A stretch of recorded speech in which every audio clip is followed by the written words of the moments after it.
Terima kasih Pak Angga atas materinya yang sangat menarik.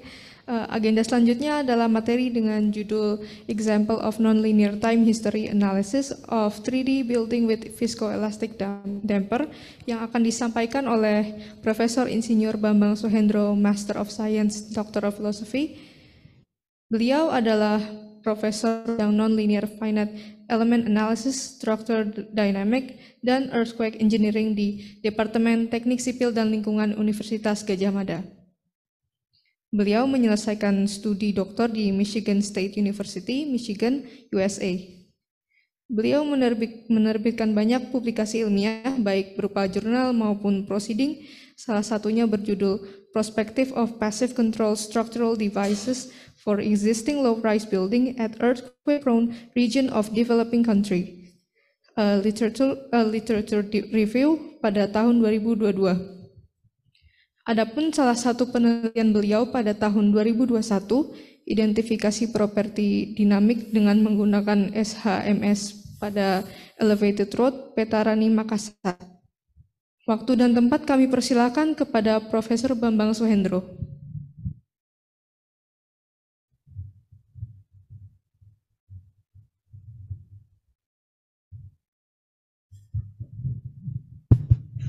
Selamat sore semuanya, masih semangat? Oke, baik. Mungkin sudah sesi terakhir, mudah-mudahan masih semangat terus. Baik, mungkin pada kesempatan ini yang akan saya sampaikan terkait non-linear time history analysis dari three-dimensional reinforced concrete frame structure yang nanti contohnya dengan viscoelastic dampers.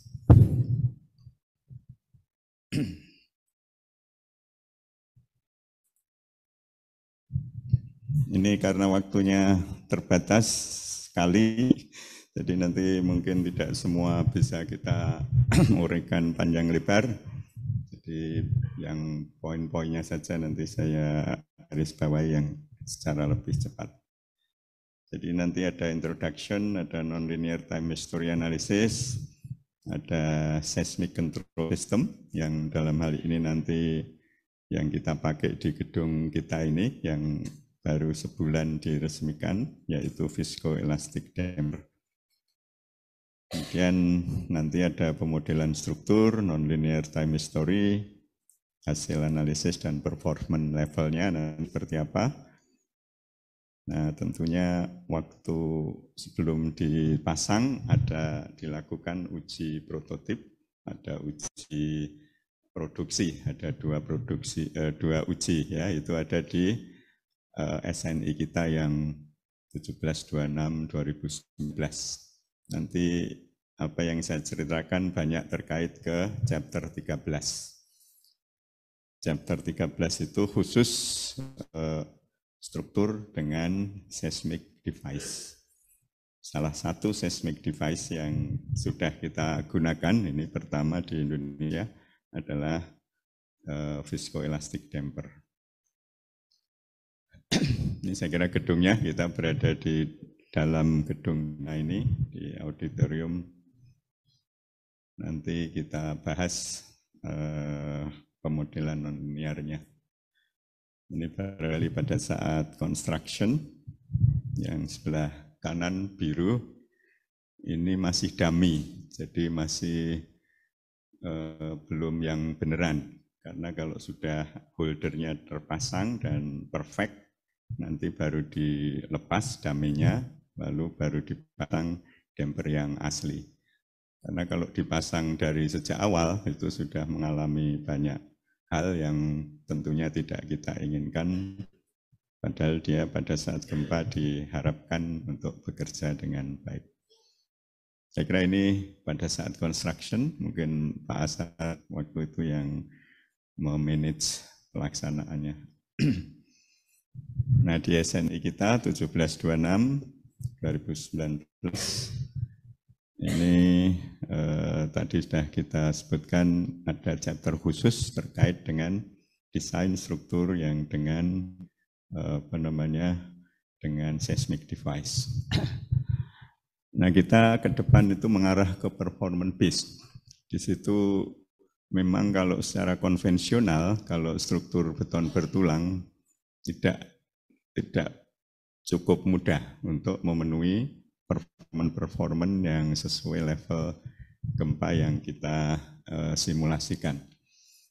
Nah, salah satu solusinya adalah memanfaatkan seismic device. Mungkin seperti apa nanti kita lihat bersama, termasuk pemodelannya.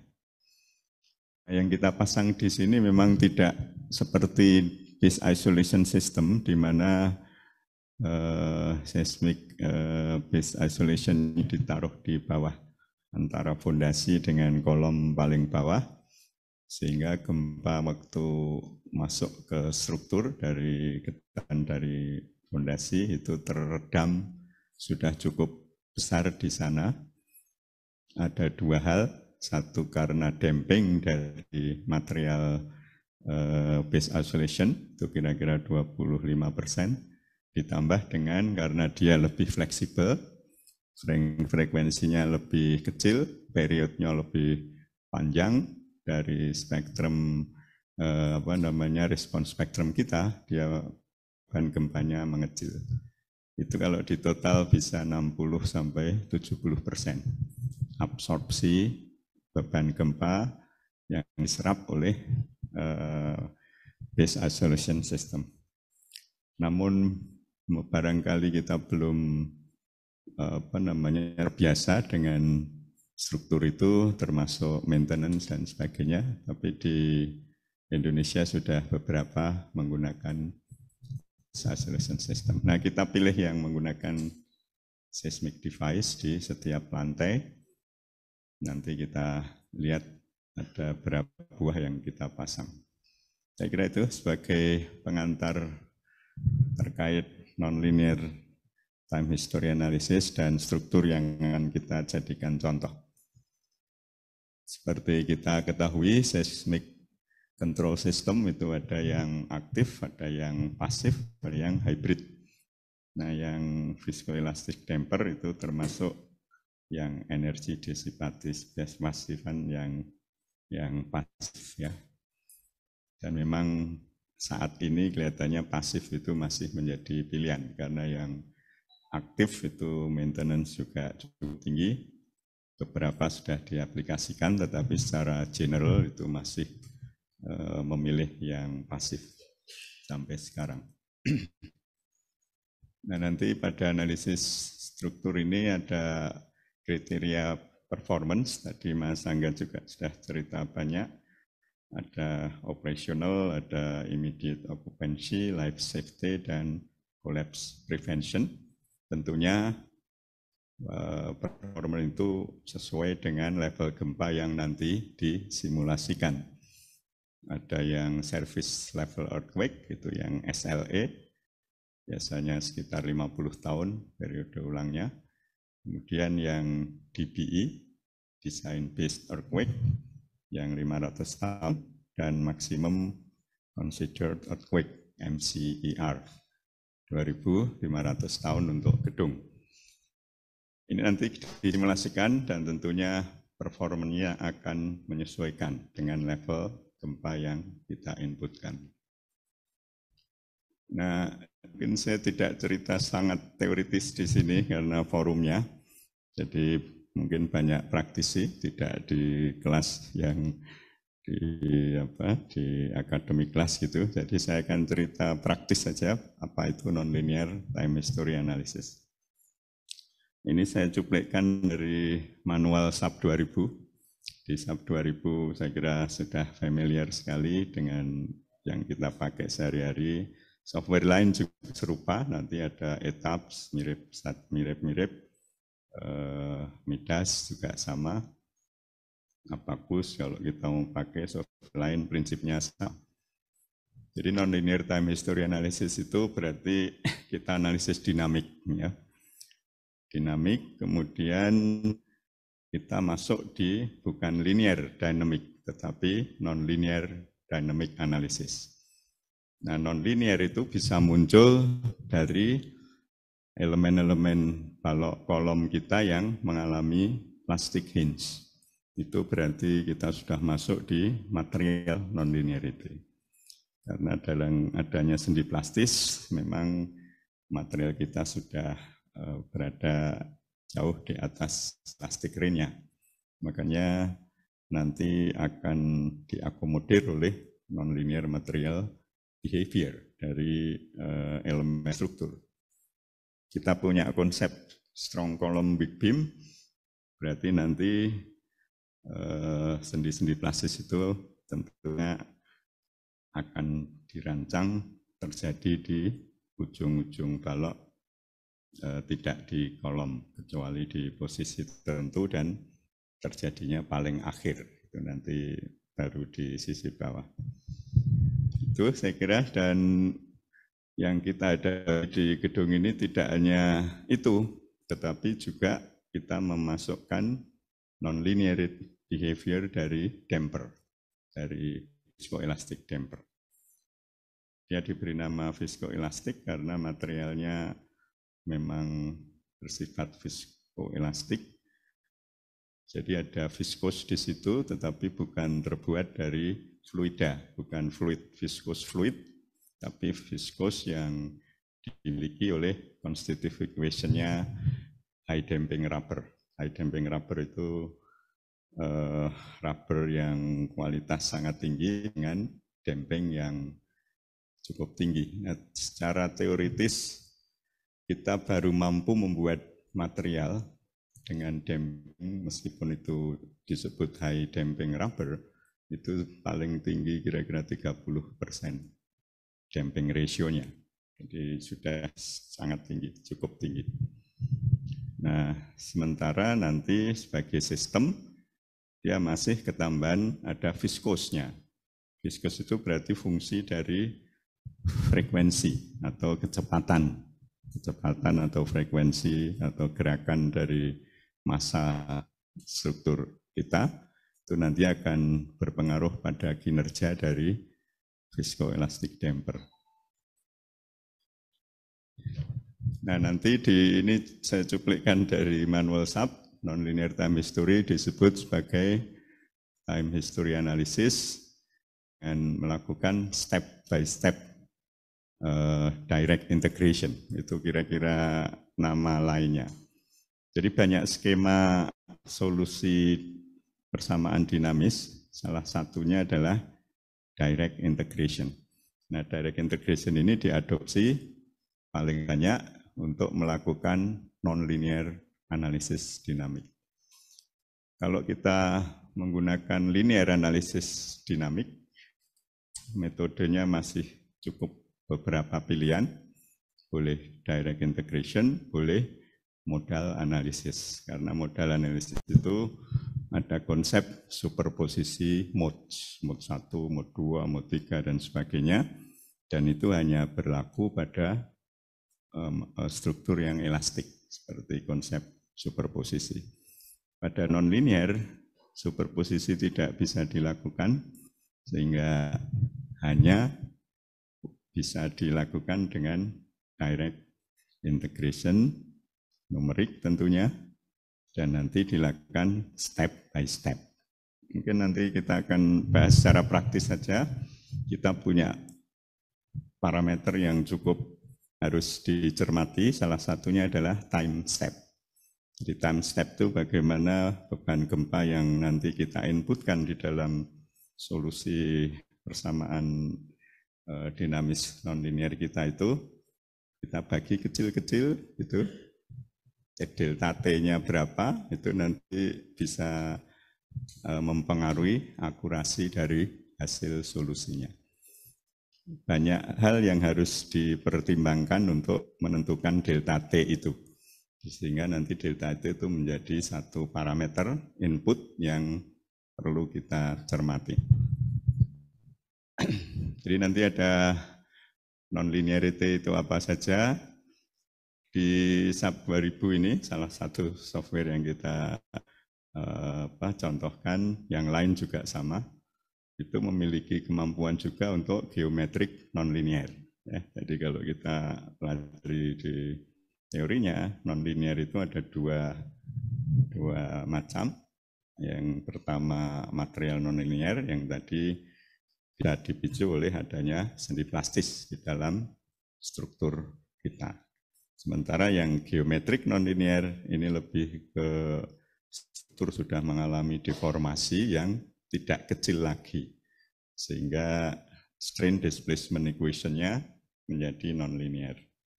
Sudah kita bahas di kelas terkait nonlinear analysis of structure. Nah di SAP 2000 ini dan di contoh gedung kita ini, itu nanti dua-duanya diperhitungkan, baik nonlinear geometri maupun nonlinear materialnya. Nah di nonlinear geometri itu ada beberapa kelas problem. Yang paling sederhana adalah yang namanya P-delta analysis atau efek P-delta.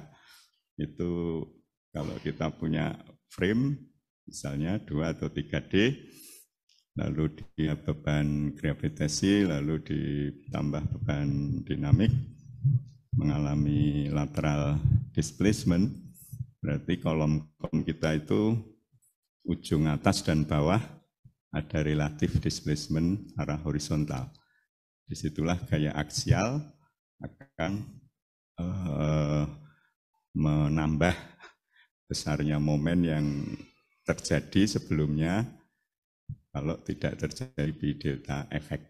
Itu kira-kira simplifikasi dari geometrik material, geometrik nonlinear yang bisa kita adopsikan di sini. Nah, yang kedua adalah nonlinear behavior yang lengkap. Itu berarti kita harus mensolusikan persamaan nonlinear secara numeris dengan lengkap. Namanya nonlinear analysis of structure. Jadi P-delta effect ini lebih sederhana daripada nonlinear analysis structure yang lebih kompleks. Nah, lazimnya untuk struktur seperti gedung berlantai banyak ini, kita cukup memasukkan efek geometrik nonlinear dalam bentuk P-delta effect. Nanti berbarengan dengan atau secara berurutan nanti dengan material nonlinear dari sendi-sendi plastis tadi. Nah, tadi sudah saya sebutkan ada loading, ada initial condition, ada time step. Kemudian memang nonlinear ini, dynamic integration time history analysis ini yang nanti kita lihat bersama. Oke, ini saya cuplikan daftar isi dari manual SAP, silahkan dibaca lebih cermat. Nanti saya sudah pilihkan poin-poin pentingnya saja. Ini yang saya centang merah, ini tadi sudah saya ceritakan singkat. Lalu yang nonlinear direct integration time history, kita membahas time integration parameter, lalu initial condition, damping, dan nonlinear solution control. Ya, meskipun kita pakai software, kalau linear analysis sudah semua saya kira sudah lihai, tapi begitu masuk ke nonlinear dynamic, memang kita harus paham dulu parameter yang harus diinputkan. Beberapa nanti akan dimasukkan oleh software secara default, tapi kadang default itu belum tentu sesuai dengan yang seharusnya. Dia hanya disediakan oleh software agar softwarenya bisa jalan. Jadi kalau kita tahu parameternya, nanti bisa melihat dengan lebih jelas. Oke, saya masuk di persamaan dinamik yang asli. Saya kira saya enggak sangat detail cerita ini, tapi kita akan punya stiffness matrix, struktur, displacement, lalu ada damping matrix, ada velocity, lalu ada massa dan acceleration. Di sebelah kanan ini ada dynamic load yang tentunya tidak konstan, dia fungsi waktu, bisa dimasukkan sebagai load karena ini persamaan kayak stiffness displacement, ini kan jadi spring force, ini damping force, semua ini gaya. Lalu ini yang massa kali percepatan ini adalah inertia force. Nah, sebelah kanan karena ini persamaan harusnya gaya juga.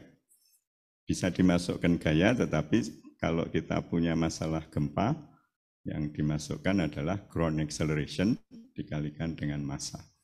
Itu sudah menjadi gaya juga yang nanti secara dinamis.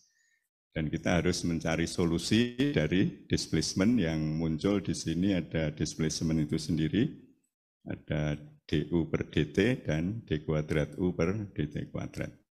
Saya kira itu persamaan yang tidak sederhana yang kita handle untuk masalah dynamic analisis yang nanti solusinya secara time history. Nah, tadi yang salah satu parameternya adalah time step. Time step ini nanti kalau dibaca dia di direct integration ini extremely sensitive. Jadi harap berhati-hati memasukkan time step. Jadi time step itu misalkan kita mau menganalisis beban gempa epicentrum misalnya, kita punya digital recordnya dari PIR, dan itu lazimnya direkam datanya 0,005 detik. Setiap 0,05 waktu gempa itu terjadi oleh seismografnya direkam. Makanya kita punya record yang sangat-sangat bagus yang bisa kita jadikan input untuk time history analysis ini. Nah, 0,005 itu luar biasa kecil. Kalau gempa kita 1 menit saja, 60 detik, berapa step itu? Bisa dibagi sendiri, 60 dibagi 0,005. Itulah jumlah step yang nanti harus dilakukan di dalam nonlinear time history analysis ini.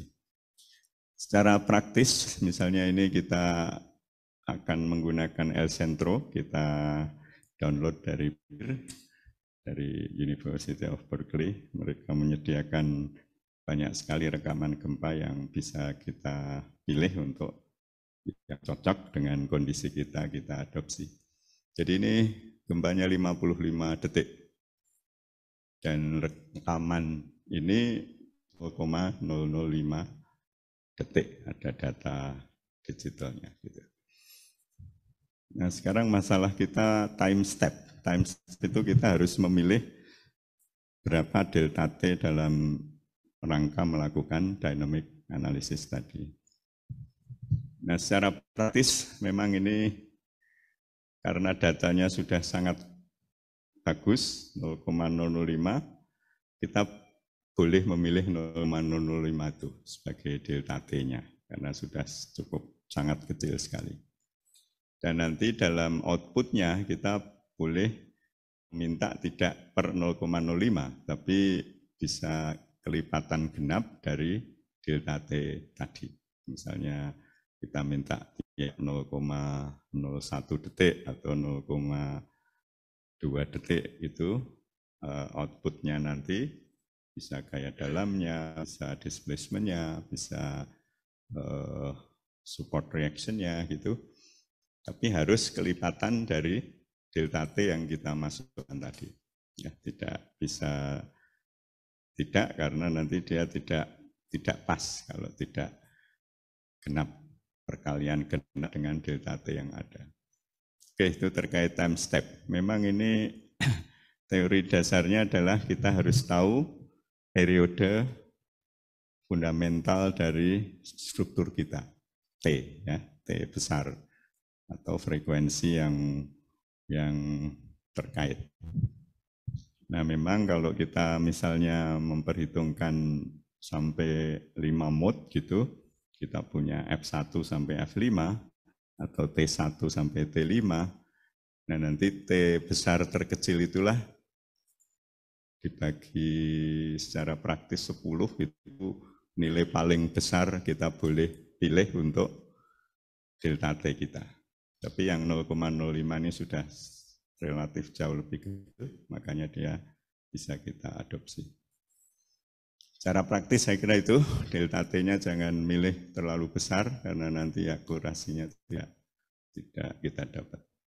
Non-linearity tadi kita bisa pilih delta efek bersama geometriknya dan bersama tadi yang pengaruh dari sendi plastis yang akan terjadi. Nah, damping ini memang banyak pilihan di sana. Kita bisa memilih yang paling sederhana. Kita bisa menginputkan damping itu menyesuaikan dengan moodnya. Bisa juga damping juga bisa dibuat konstan pada tahap-tahap tertentu. Nanti kita bisa memilih yang pas untuk kita. Tapi damping itu kalau tidak kita pilih akan dipilih oleh default oleh program. Ini tadi sudah saya ceritakan sekitar itu. Nah, di dalam nonlinear time history analysis kita punya iterasi yang sangat banyak. Kita harus batasi karena satu step itu bisa jadi iterasi solusi nonlinearnya itu bisa 100 kalau tidak dihandle. Biasanya kita batasi sampai 50-an gitu ya, supaya tidak berlama-lama mendapatkan iterasi terlalu banyak, tapi konvergensinya padahal sudah cukup. Jadi di nonlinear analysis memang kita harus melakukan iterasi yang banyak, dan itu bisa kita kendalikan dari input maksimum iterasi yang kita batasi, tidak perlu melebihi angka itu. Juga ada toleransi dari bisa displacement, bisa acceleration, bisa velocity, tergantung kita mau membatasi konvergennya itu seberapa dan untuk apa. Ya, memang itu parameternya cukup banyak. Oke, saya kira itu aja sebagai gambaran nonlinear time history analysis dari parameter inputnya. Nah, ini akan kita lihat dengan SAP 2000 kita bisa melakukan frame 3D, reinforced grid frame, time history functionnya kita pilih nanti gempa apa yang kita inginkan sesuai kondisi dan lokasi, tentunya harus diskalakan dulu terhadap respons spektrum yang ada di Jogja misalnya. Lalu jangan lupa di run gravity load dulu. Jadi kita punya history of loading ya. Gravity load di run dulu, lalu static dan nanti nonlinear itu akan direkam oleh software. Itu nanti sebagai initial condition dari awal kita melakukan history analysis, dalam hal ini nonlinear. Kemudian kita masukkan properties dari setiap plastic hinge di setiap balok kita, setiap kolom kita dengan penulangan yang apa adanya di gambar itu. Dan itu nanti akan menghasilkan properties dari plastic hinge. Untuk yang kolom tentunya harus melibatkan interaksi momen dan gaya aksial minimal untuk dimasukkan dalam properties sendi plastis kita. Lalu jangan lupa untuk merun natural frequency lebih dulu, karena natural frequency ini nanti sangat digunakan untuk tahap-tahap berikutnya. Lalu tadi yang nonlinear time history analysis, time step sudah saya ceritakan secara praktis, damping maupun toleran tadi sudah kita sebutkan. Nah, hasilnya nanti bisa berupa dynamic displacement, fungsi waktu di semua nodal yang kita inginkan kalau diperlukan.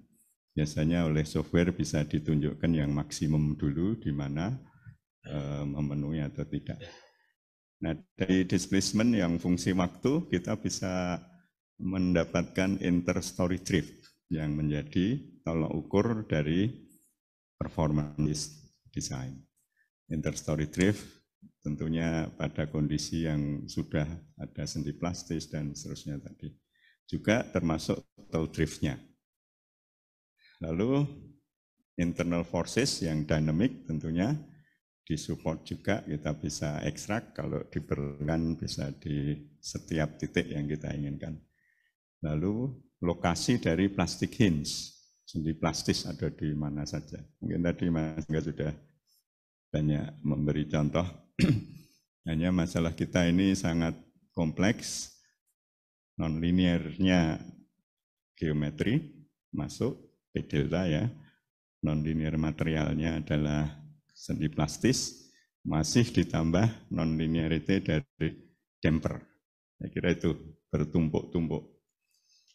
Itu nanti kita lihat seperti apa perilakunya akibat gempa yang sesuai untuk masalah kita. Nanti ada performance-nya seperti apa.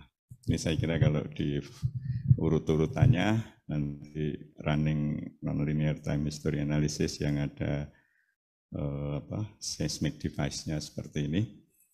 Kemudian kita biasanya diberi pilihan banyak sekali di software, di Midas kalau dikombinasikan dengan yang di SAP maupun di etap, kita punya banyak sekali pilihan model dari properties plastik hinge kita.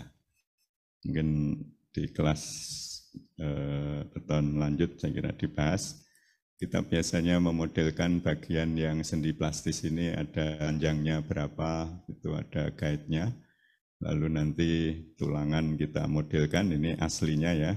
Nanti ada unconfined konkretnya yang di luar sengkang. Lalu ada tulangannya itu sendiri dan ada confined konkret. Jadi itu biasanya menjadi pemodelan dari properties sendi plastis kita. Kenapa dibedakan antara yang confined dan yang confined? Karena kita tahu yang di dalam sengkang itu dia terkekang, kalau sengkangnya cukup, jaraknya sesuai code kita, dia punya strength yang lebih tinggi daripada yang tidak dikekang. Ini saya kira model ini sudah biasa dilakukan dalam menentukan properties dari plastik hinge. Nah ini sebagai contoh, ini saya pilih nanti dicoba sendiri, ada di YouTube. Ini contoh non-linear time history analysis raw inverse concrete building. Tapi tidak ada dampernya ya, nanti setelah ini baru kita lihat damper. Yang ada dampernya kayaknya belum ada di tutorial. Jadi ini struktur reinforced concrete 3D. Ini dari input yang ada, nanti bisa dicermati mana yang diklik ya. Ini kita milih input gempanya, time history acceleration dari rekaman gempa tertentu. Kemudian ini kita pilih non-linear, lalu juga ada pilihan P delta plus large displacement, ini kita klik juga non-linear tadi sebelumnya, dan properties dari elemen-elemen beam maupun kolom kita tadi. Saya kira itu dimasukkan.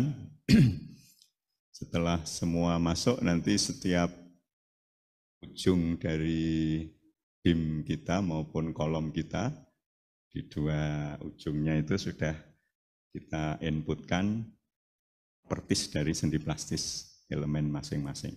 Saya kira itu, dan ini ada catatan di SAP nanti mengeluarkan propertiesnya seperti apa. Kalau diklik nanti kita bisa dapatkan diagramnya kalau diperlukan. Jadi ini plastic hinge properties untuk beam, kita masukkan serupa untuk yang kolom.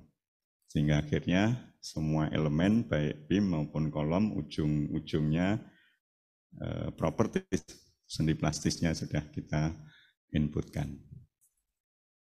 Kemudian di run eigenvalue dulu, ini mode 1, memang tidak saya animasikan karena waktu. Ini mode 1, periodnya dan frekuensinya tercatat di situ.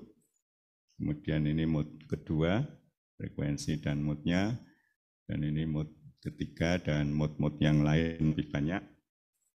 Itu bisa kita pilih sampai mode keberapa. Memang syaratnya lebih dari 90% partisipasi massa harus tercapai.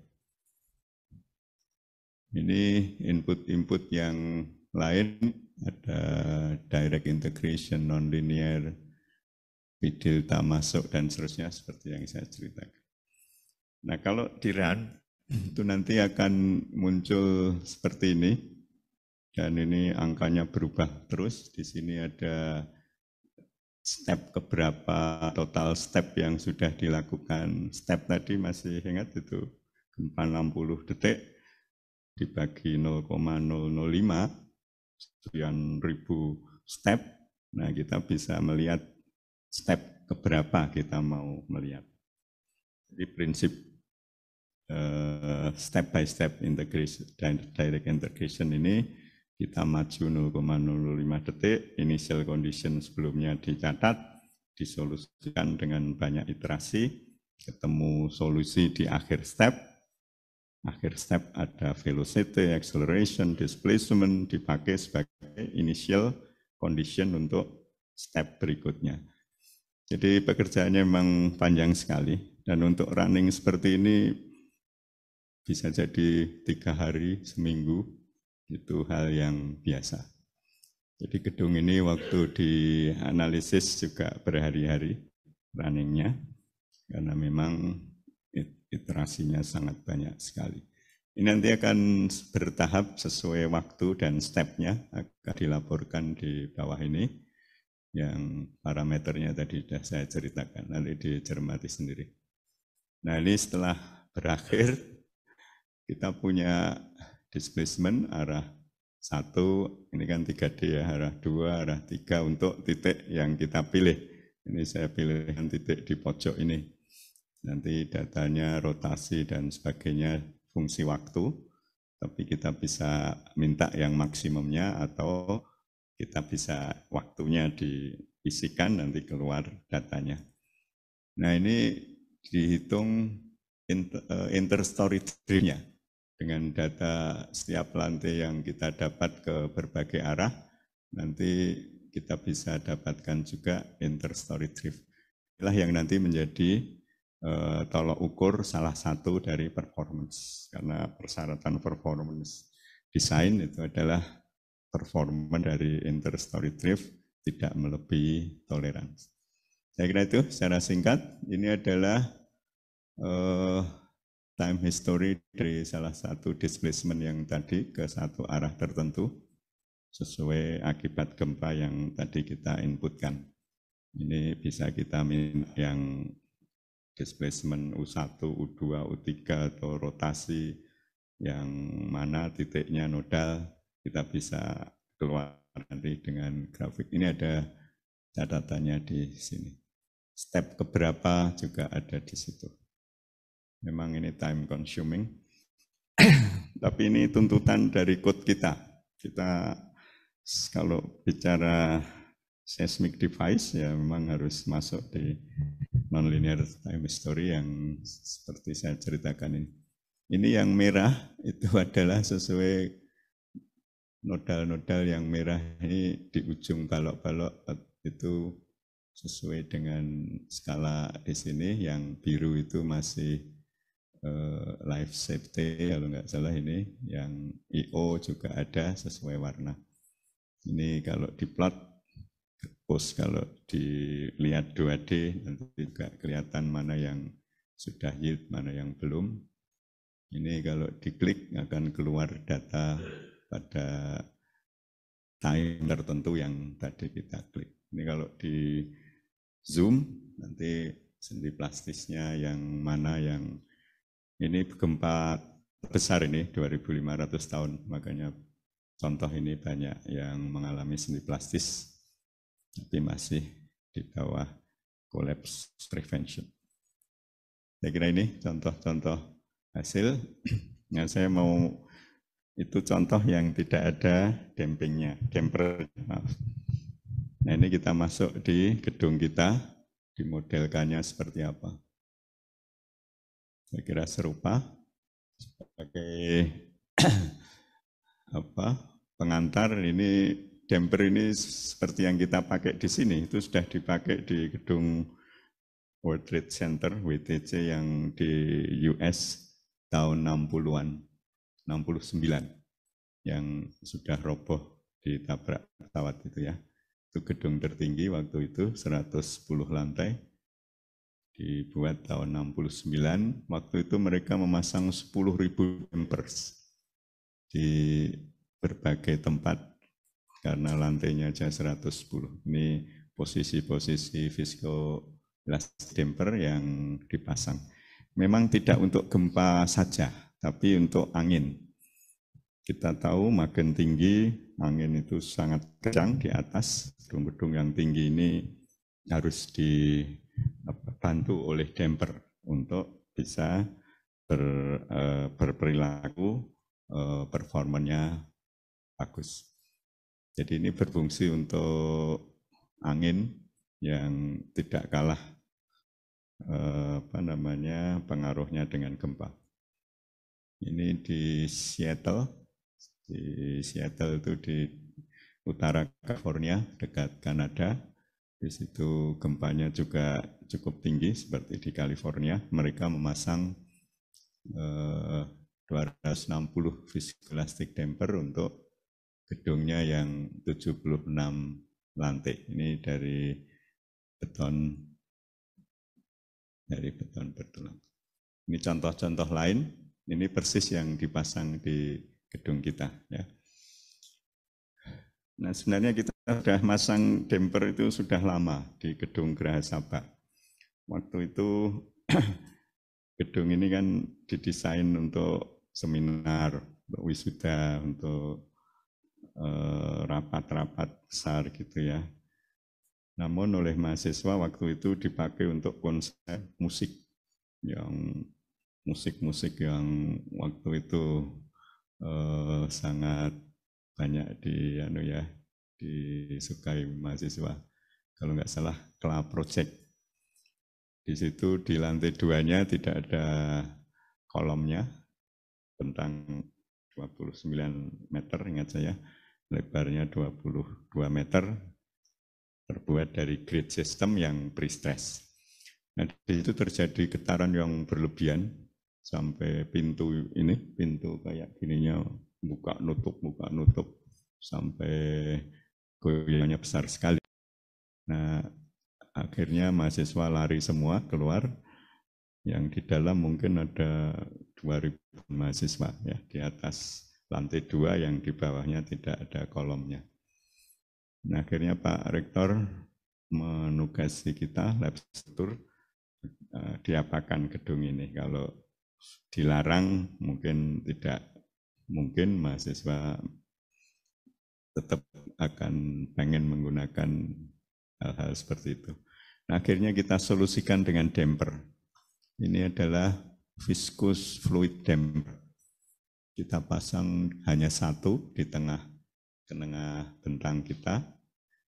Dan dengan memasang damper ini getaran sangat teredam besar sekali sehingga tidak ada masalah lagi di gedung itu. Saya kira itu solusinya. Bisa dilihat damper ini diekspos, kita tutupi kaca. Ini dulu kita pesan dari Amerika.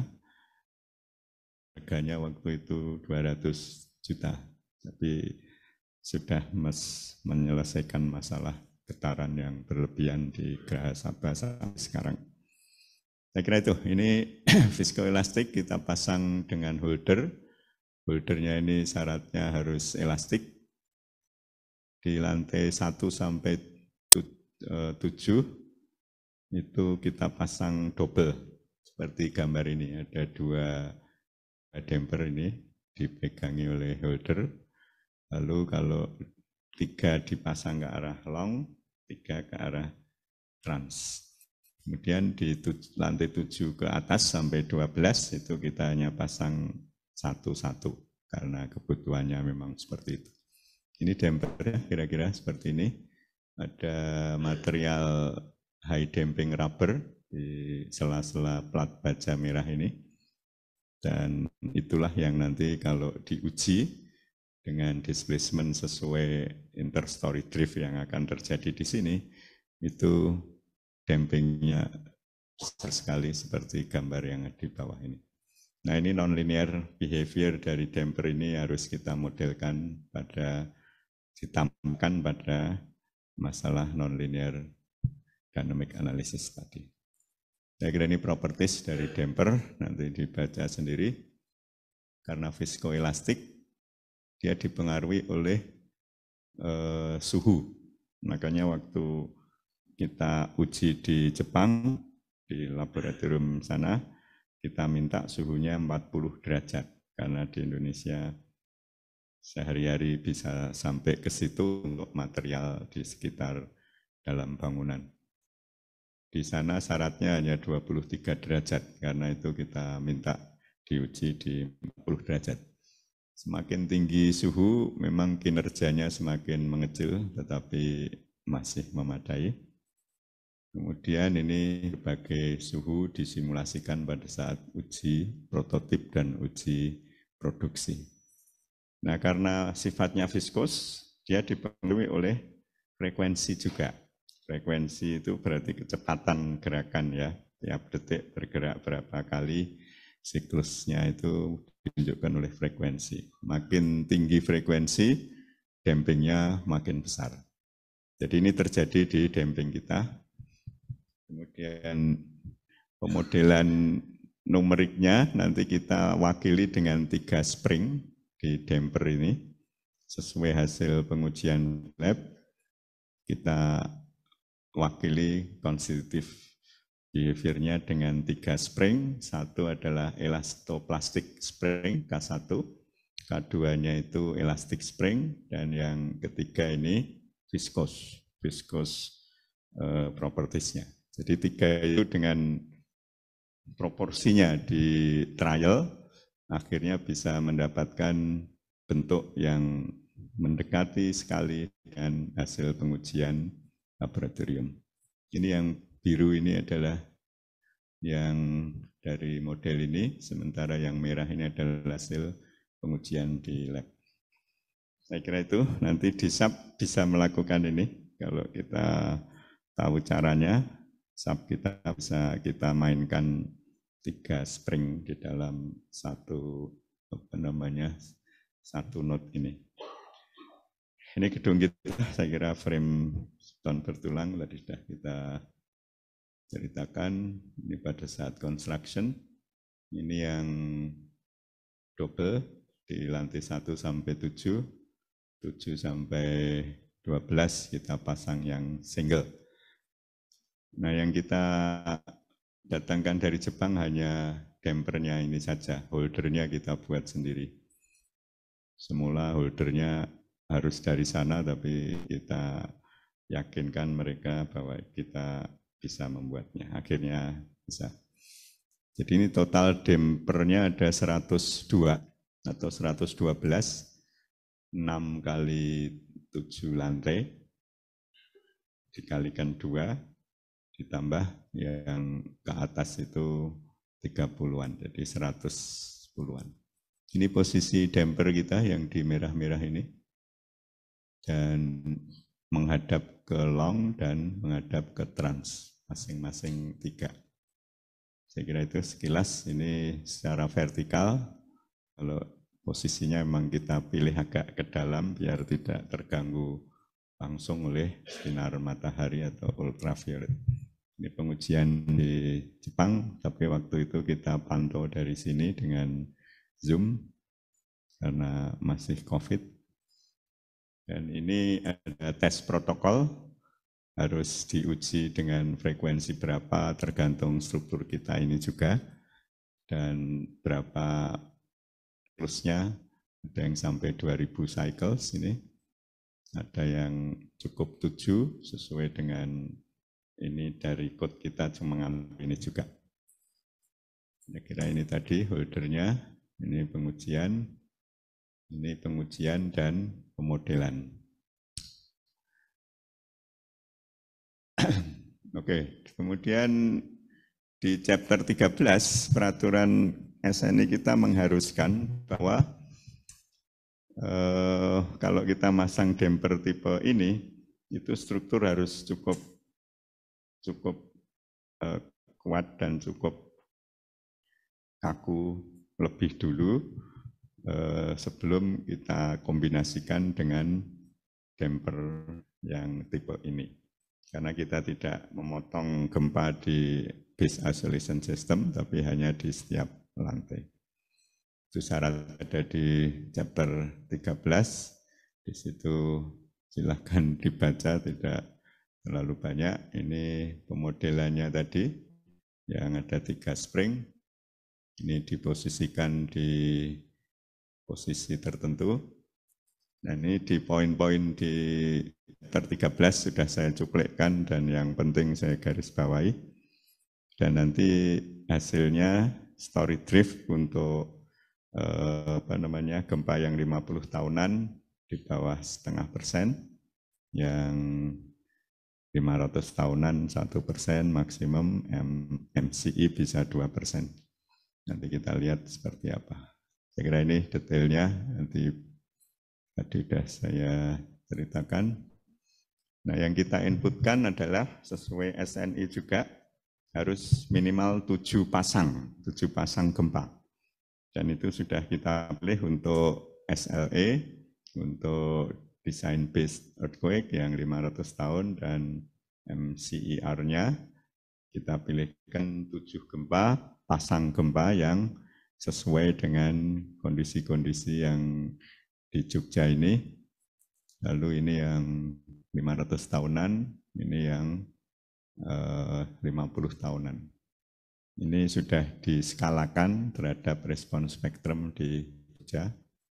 Memang syaratnya waktu diskalakan tidak lebih 10% dari respon spektrum yang target yang harus dipenuhi. Saya kira ini sudah cukup dekat, baik DBE, SLE maupun MCI. Ini hasilnya, ini detail dari setiap kolom dan baloknya. Saya kira ini berat tiap lantai.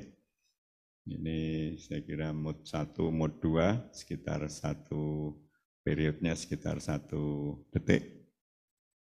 Mungkin nggak usah saya animasikan terlalu lama. Ini adalah hidup sendiri. Mode 1, ini mode 2, dan ini berikutnya mode ketiga torsional. Nah, mode 1, 2, 3 kita sudah punya. Kemudian dari nonlinear time history yang sudah memodelkan beam, kolom maupun damper ini nonlinear. Ini gempa tadi yang disimulasikan. Ini animasi dari setelah diberi damper. Yang biru-biru itu adalah posisi damper yang kita pasangkan ke arah long 3, ke arah trans juga 3. Nah ini perilaku kalau gempanya besar. Ini bukan gempa yang 500 atau yang 50, tapi ini gempa 2500 tahun. Kalau dijejerkan antara tanpa dan dengan damper, ini sendi plastis cukup banyak yang tidak pakai damper. Yang pakai damper nanti lebih sedikit, dan plastik H-nya tidak terlalu jauh dari kondisi yang propertiesnya. Saya kira itu animasinya. Kemudian ini kalau dipilah-pilah, ini adalah perilaku tanpa damper. Ini arah X dan arah Y. Dan sebagian menabrak persyaratan 0,5 untuk yang tadi, paling kecil 50 tahun, 1% untuk yang design based earthquake 500 tahun, itu beberapa menabrak persyaratan itu. Ini sebagai contoh, yang kanan ini di lantai tertentu dia menabrak yang persyaratan merah ini. Sementara yang dengan damper dia yang solid line ini. Jadi sekilas itu semua terpenuhi sebagai performance dari yang disyaratkan. Tanpa damper dia melebihi, tapi dengan damper dia memadai. Kalau di zoom hasilnya ada yang menabrak garis merah lebih ke kanan, itu berarti tidak memadai karena tanpa damper. Nah ini deformasi damper dan deformasi lantai. Memang tidak sama karena ada holder-holder ini, tapi bisa diekstrak nilainya, tidak terlalu berbeda banyak. Kemudian yang gaya-gaya yang terjadi, gaya geser di setiap lantai, itu kira-kira terserap 15-10%, 20% akibat kita pasang damper. Dan itu tentunya menghemat kolom kita dan interstory drift yang menjadi tolok ukur performance tadi juga sudah terpenuhi. Ini bisa dilihat proporsi yang diserap oleh damper dan yang diserap oleh kolom-kolom kita. Ini posisi sendi plastis pada saat gempa sangat besar, dan ini teliti faktor hanya di atas 1 sedikit, berarti tidak terlampau jauh dari yield pertamanya. Saya kira ini sekilas, ini juga ini yang arah melintang dan ductility faktornya relatif mendekati 1, lebih sedikit. Gedung ini juga dipasangi sensor untuk monitoring. Kita pasang strain gauge di kolom-kolom paling bawah, itu terpantau di display monitoringnya. Juga kita pasang accelerometer di 2 lantai atas, 2 lantai tengah, 2 lantai bawah. Sehingga nanti kita bisa memantau sehari-hari, dan accelerometer ini akan bisa datanya diolah dengan FFT, Fast Fourier Transform, untuk melaporkan natural frequency kita seberapa.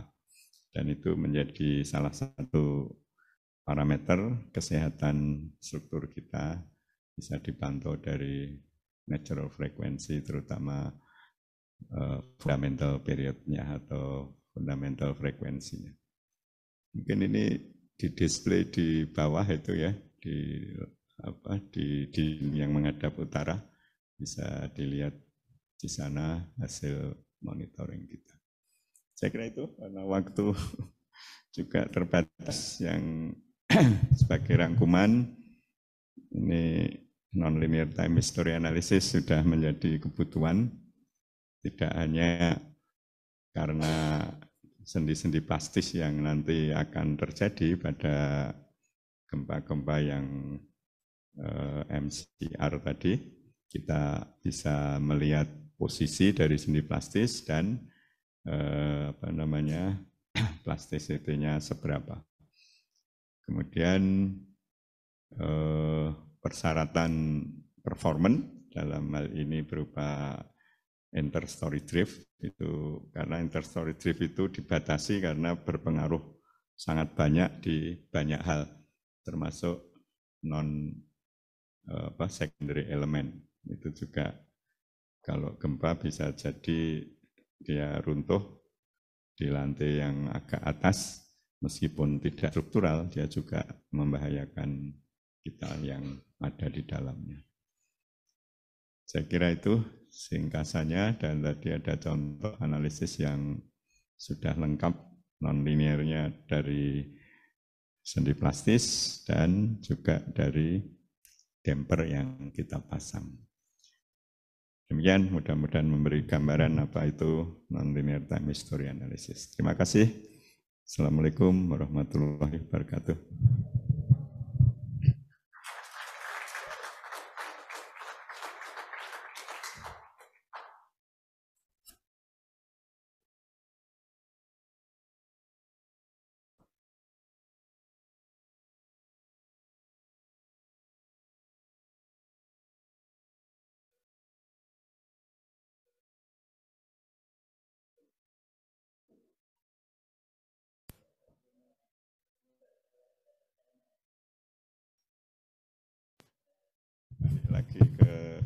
slide yang tadi. Kalau belum ada, saya mau cerita yang lain. Ya, oke, silakan, Mas Basuki.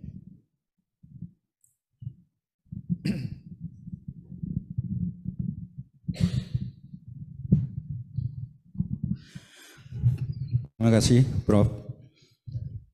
Paparan yang cukup menarik, saya kira kaitannya dengan penempatan damper pada bangunan.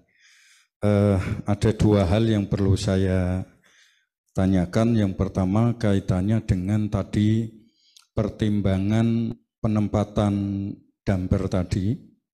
Apakah tadi hanya sekilas disampaikan pertimbangannya masalah mungkin keawetan dari damper ya karena pengaruh lingkungan gitu. Itu kemudian yang kedua tadi juga ditempatkan beberapa strain gauge dan accelerometer pada bangunan sampai sejauh mana atau berapa lama kira-kira penempatan strain gauge dan accelerometer itu bisa tetap berfungsi dengan baik. Saya kira dua hal itu saja yang saya tanyakan. Terima kasih. Oke, terima kasih pertanyaannya. Jadi memang penempatan damper itu ada trialnya, ada iterasinya. Kita tentunya tidak pengen masang terlalu banyak gitu ya. Lalu posisinya juga tentunya di SNI kita 1726/2019 itu di minimal kita masang ke satu arah minimum 2, minimum ya. Dan kita sudah mematuhi itu, kita pasang 3, ke arah long maupun ke arah trans. Kemudian kalau kita hanya masang 2, itu nanti ada beberapa poin di pasal-pasal lanjutan, damper itu harus mampu mengantisipasi deformasi yang 30% lebih besar dari desain, kira-kira gitu. Tapi kalau dipasang lebih dari 2, misalnya 3 atau 4, nah itu persyaratannya yang ekstra displacement tadi tidak harus kita patuhi, tidak perlu kita penuhi. Jadi penempatannya memang kalau bisa di satu jalur kolom gitu ya, karena itu lebih efektif daripada kita pasang disebar di mana-mana. Sehingga jalur yang kita pilih itu memang kolom yang tadi gambarnya tertentu posisinya. Maaf, ini nggak bisa jalan.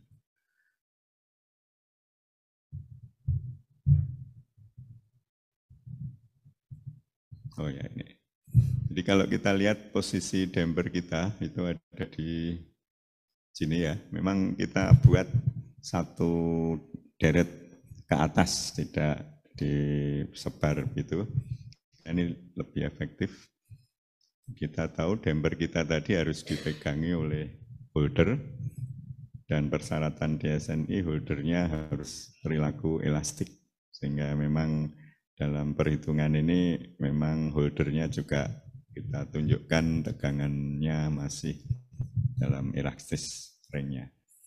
Lalu yang jumlahnya itu memang ya tadi prinsip kalau cukup 1 ya cukup 1, tapi kalau tidak cukup kita tambahi menjadi 2.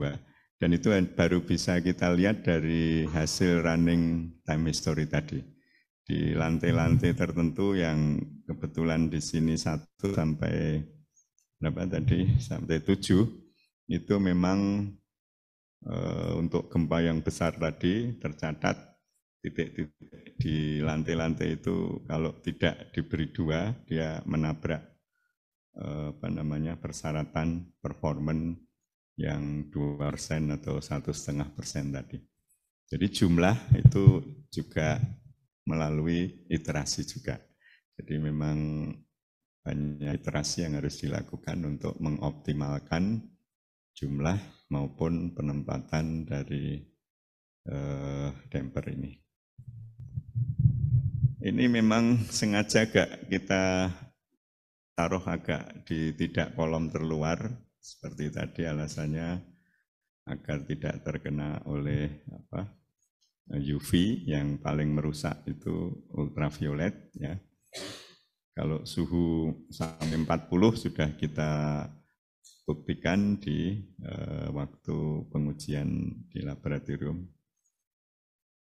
Nah, pengujiannya itu ada dua, satu prototip itu sebelum diproduksi. Kita harus membuat dulu, lalu diuji perilakunya seperti apa, kemudian kita simulasikan konstitutif modelnya di SAP bisa, di software lain bisa dengan memainkan 3 stiffness tadi. Ada 2 stiffness dan 1 dashboard tadi. Dan di situ kita pakai untuk running, karena tanpa itu tentunya kita tidak bisa menginputkan di desain, detail engineering design kita. Jadi itu tahap pertama, nanti kalau sudah sesuai baru diproduksi, dan produksi itu mensyaratkan satu produk harus dites satu persatu. Itu memang cukup berat, tetapi itulah yang diminta oleh KOT. Dan ngujinya juga ada ada pedomannya, ada protokol pengujian, mungkin saya ke sana dulu. Protokol pengujiannya di bawah mungkin ya.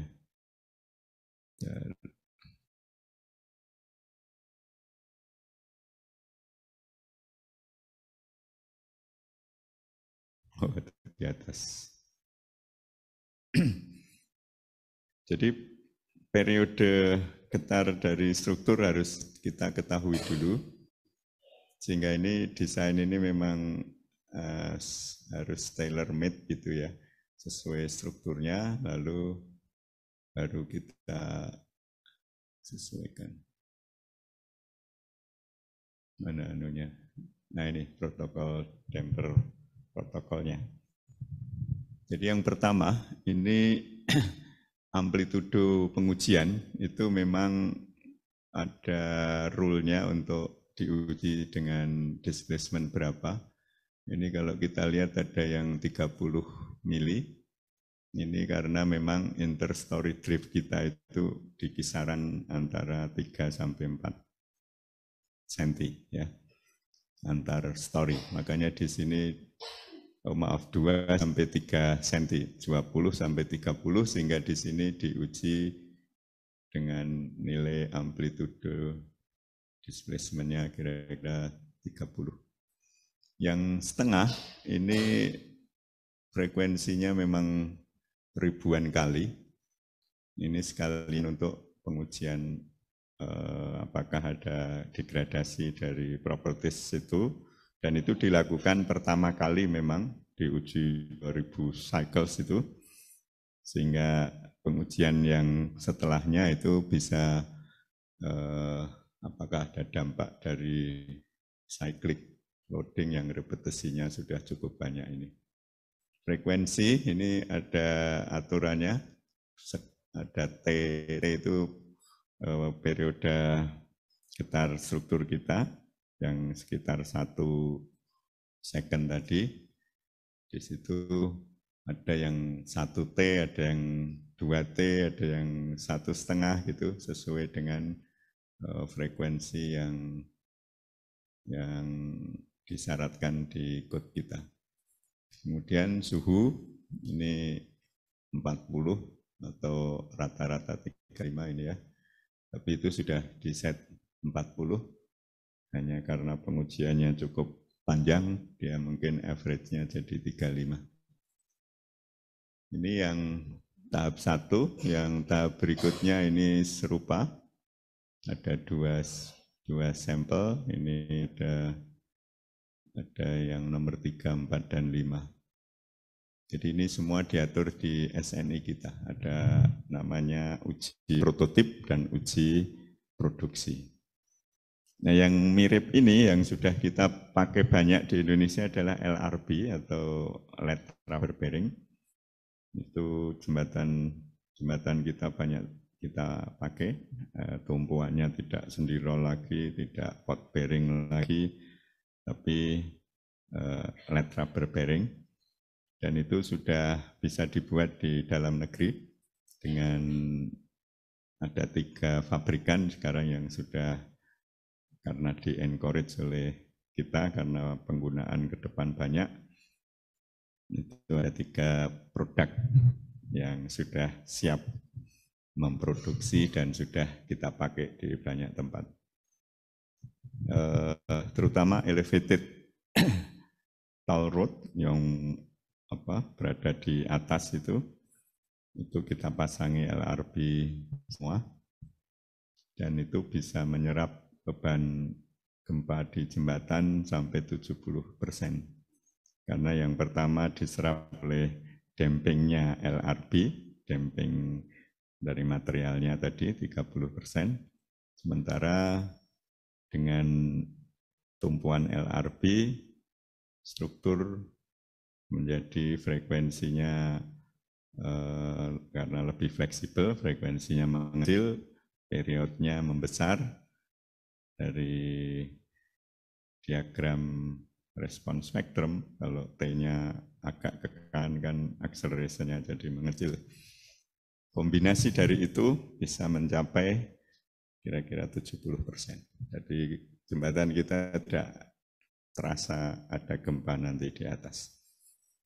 LRT yang sudah siap dioperasikan mungkin bulan depan, dari mana itu, dari Bekasi sampai ujung mana yang cukup panjang itu juga semua dengan LRB. Kemudian jembatan-jembatan panjang kita juga sudah menggunakan LRB. Nah, LRB itu memang akhirnya yang di atas LRB jembatan kita itu akan hanya mengalami elastik saja, tidak mengalami meskipun gempa besar. Lalu inertia force dari akibat massa yang besar dari jembatan itu sudah pengaruhnya terserap oleh LRB, sehingga pier fondasi kita juga menjadi jauh lebih ringan. Jadi tidak hanya upper structure-nya yang menjadi elastik perilakunya, tetapi pier kita menjadi jauh lebih ringan, kira-kira tadi 30% dari kalau tidak pakai LRB. Fondasinya jadi tidak besar-besar. Nah, sistem ini memang sangat cocok untuk melakukan retrofit atau evaluasi dari existing structure, lalu kita tambahi LRB. Itu nanti tentunya desain zaman dulu waktu mungkin 10 tahun yang lalu dibuat itu belum peraturan gempanya belum yang baru. Jadi masih yang lama dan belum sesuai itu, sehingga kalau dievaluasi dengan kode yang baru tidak memenuhi, disitulah nanti LRB menjadi salah satu solusi yang paling efisien. Ya, jembatan kita yang sudah existing itu bisa kita ganti bawahnya tumpuannya dengan LRB yang tentunya didesain khusus untuk ukuran yang existing itu. Kita biasa pakai elastomeric bearing, tebalnya mungkin ya ada yang 10 cm, 5 cm gitu ya. Nah, itu nanti bisa kita sisipi diganti dengan LRB yang menyerap gempa. Kemudian di building, di bangunan-bangunan gedung kita, itu masalah besar kita adalah melakukan evaluasi, terutama public building. Kalau tidak memenuhi, kita harus atasi agar performanya masuk. Nah, salah satu cara paling potensial adalah dengan menambahkan damper seperti yang kita pakai di sini. Jadi damper ini bisa dipasang pada existing building. Ya, dan itu contoh sudah kita lakukan di Geraha Sabah itu. Waktu itu sudah banyak usulan untuk dirobohkan saja karena orang sudah trauma. Tapi akhirnya kita solusikan dengan hanya memasang satu damper. Ya, itu berarti solusinya sudah cukup sesuai dan biayanya tidak mahal. Jadi banyak masalah nanti ke depan, struktur kita perlu diperbaiki kinerjanya akibat gempa, dan salah satu yang tidak perlu terlalu banyak bongkar atau membesarkan kolom, jacketing, dan sebagainya, itu adalah dengan menambahkan seismic device. Saya kira itu solusi.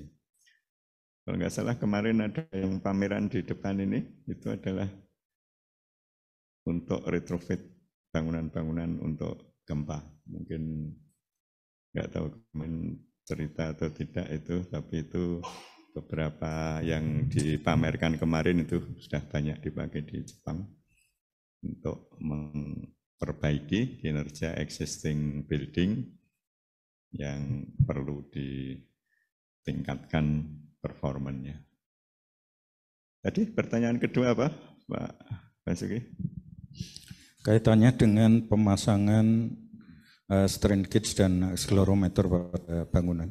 Sampai seberapa lama kira-kira bisa efektif untuk mengkaji kesehatan bangunan?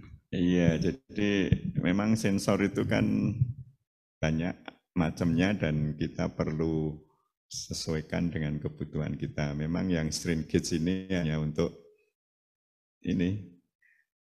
nanti kalau gempa besar itu sejauh mana itu tulangan kita bekerja, dan karena itu kita taruh di paling bawah. Mungkin ada anunya ya, gambarnya tadi.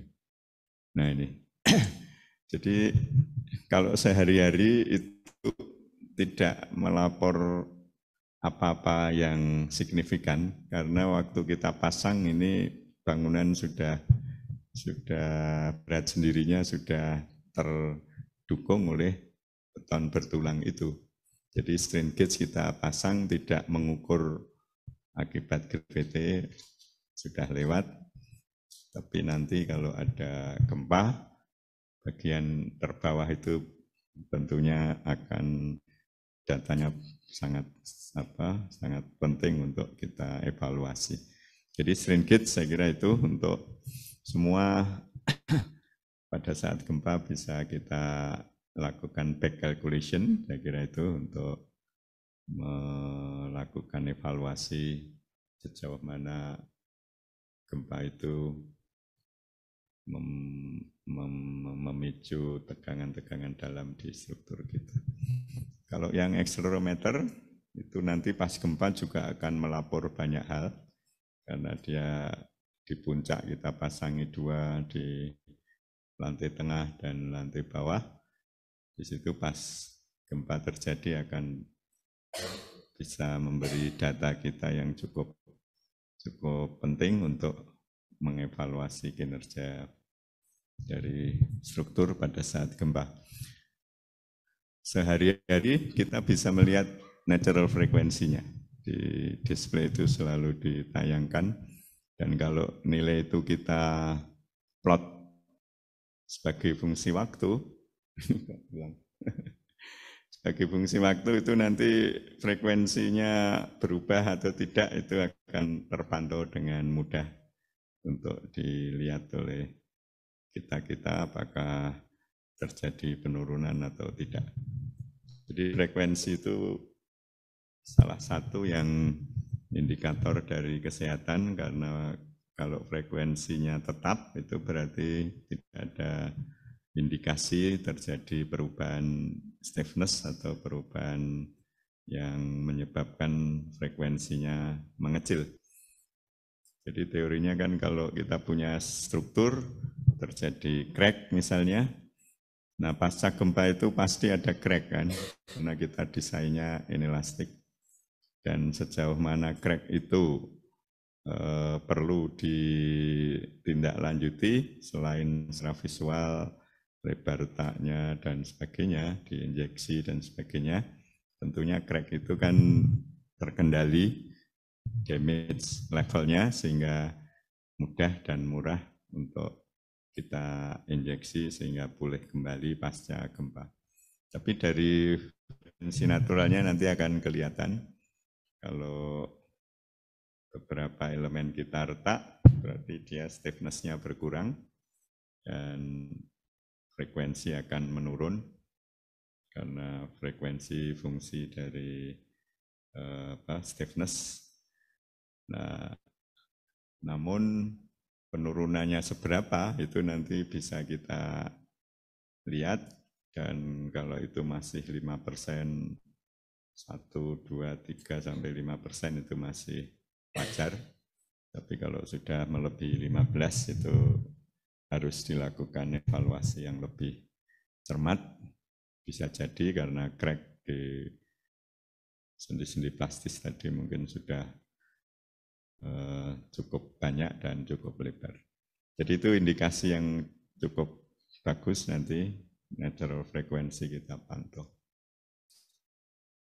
Kita sebenarnya masang seismograf di depan gedung teknik sipil itu, sehingga nanti kalau ada gempa rekamannya akan tercatat oleh seismograf kita, yang tentunya itu menjadi input dari respon yang terjadi di struktur kita ini, sehingga nanti bisa dilakukan back analysis, mengembangkan berbagai approach yang lebih baik dan sebagainya. Jadi sudah lengkap saya kira, gedung ini dipasangi sensor, lalu kita punya rekaman seismograf juga di groundnya. Kalau nggak salah ada 2, satunya di geologi juga punya, sehingga nanti bisa kita kita pakai dua-duanya untuk melakukan penilaian kinerja ini. Saya kira itu. Silakan, ada lagi pertanyaan kalau masih ada waktu. Ya, silakan. Oh.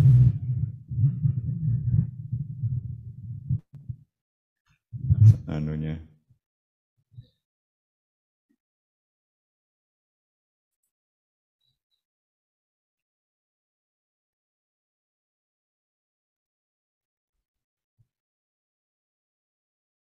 Ini pertanyaannya, dari segi biaya semata lebih ekonomis manakah dibanding dengan viscous damper?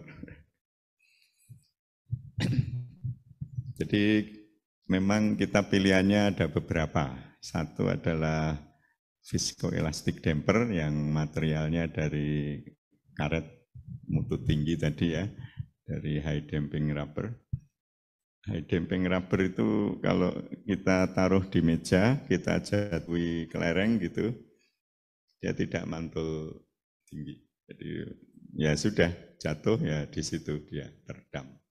Ya itu tanda dari redamannya tinggi.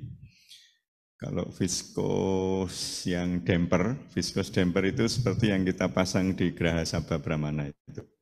Dia di dalamnya ada fluida, lalu seperti shock breaker, persis seperti shock breaker motor atau mobil kita itu. Cara kerjanya ada tabung, ada piston di dalam, lalu ada fluid yang viskositasnya dimainkan di situ, sehingga kalau terjadi relative displacement itu ada interstory drift misalnya, kalau kita pasang di diagonalnya itu nanti dia akan terjadi redaman. Nah, kalau viscous damper ini dia tidak punya damping seperti material damping yang seperti high damping rubber itu. Jadi dampingnya ya dari perilaku viskosnya tadi yang sangat dipengaruhi oleh frekuensi dari getaran kita atau kecepatan dari gerakan massa. Nah, yang di Graha Sabha kita pilih karena memang nanti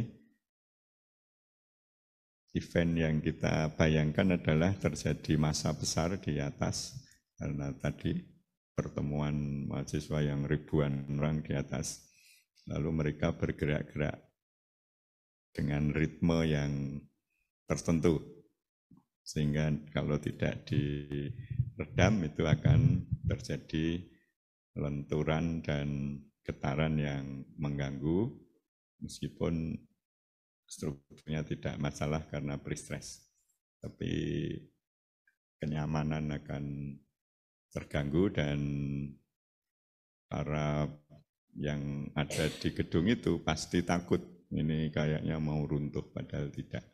Ya, jadi itu serviceability-nya yang kita perbaiki.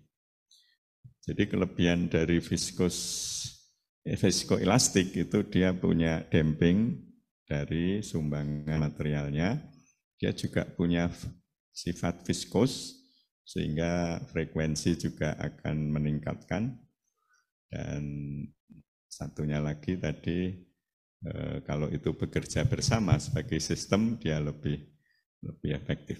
Kira-kira gitu barangkali. Kalau yang viscous fluid damper itu dia satu-satunya yang diharapkan adalah karena frekuensinya tadi makin meninggi, makin besar dampingnya. Dia dipengaruhi oleh damping. Dia hanya punya stiffness, spring, dan viscoelastic, viscous properties tadi. Kalau yang ini punya 3. Tadi K1, K2, K3. Kalau yang viscous fluid itu hanya punya 2 stiffness. Jadi itu kira-kira memang kita milih yang mana sesuai kebutuhan. Tapi yang viscous fluid itu bentuknya biasanya besar, seperti shockbreaker yang ada di Graha Sabha itu. Dulu sempat kita akan masang di gedung Fakultas Teknik yang lama, tapi karena cukup banyak kebutuhannya waktu itu, akhirnya dibongkar dan jadilah gedung baru kita ini. Dulu didesain dikangkangi oleh gedung baru, gedung existing Fakultas Teknik karena historis gitu, dipertahankan, tapi ternyata akhirnya gedung yang dia mengangkangi itu terlalu mahal karena space-nya tidak efektif karena mengangkangi yang lama itu. Saya kira itu perbandingan dari viscous damper dan viscoelastic damper.